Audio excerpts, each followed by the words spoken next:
kooti bagiyita pre-hearing oba conferencing si lunaku lwakuwoza, lunaku lwakutaanya butya bwe tunaawoza.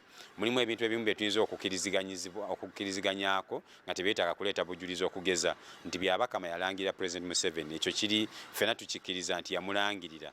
Ensonga eri nti yamulangirira mu butuufu oba nedda. Mulimu ensonga nti Kyagulanyi yensimbawo, eyo nayo si nsonga yakukubaganyizaako birowoozo. So kati ensonga ngezo tujja kuzikkaanyaako.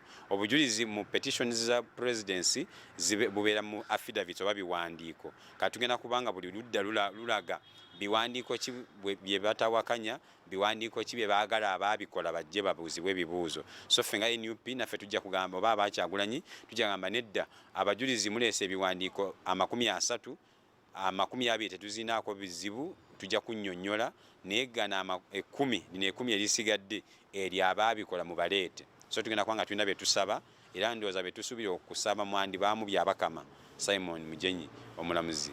So ekyo tugenda okukola ebiwandiiko, mulimu ebiwandiiko nga DR forms n'ebirala bye muyinza okukkaanyaako nga tebyetaaga kuyisibwa mu kasengejja ka bujulizi. Naye ne maamu biri nga tugamba ekyo tetukkiriza munteekwa kukirengeyingira background oba okukireeta nga mukiyisiza mu kasengejja k'obujulizi.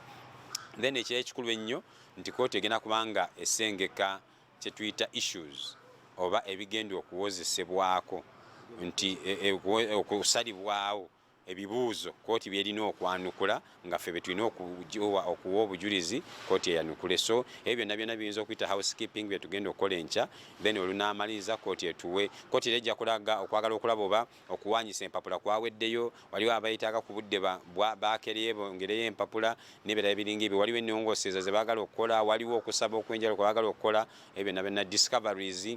Tuyinza okuba nga tulina ebiwandiiko ng'oli yabirina nga twagala kooti emulagira abituwe. So ebyo byonna bwe biggwa kooti ejja kubanga etubuulira ddi lwe tutandika okuwulira omusango guno.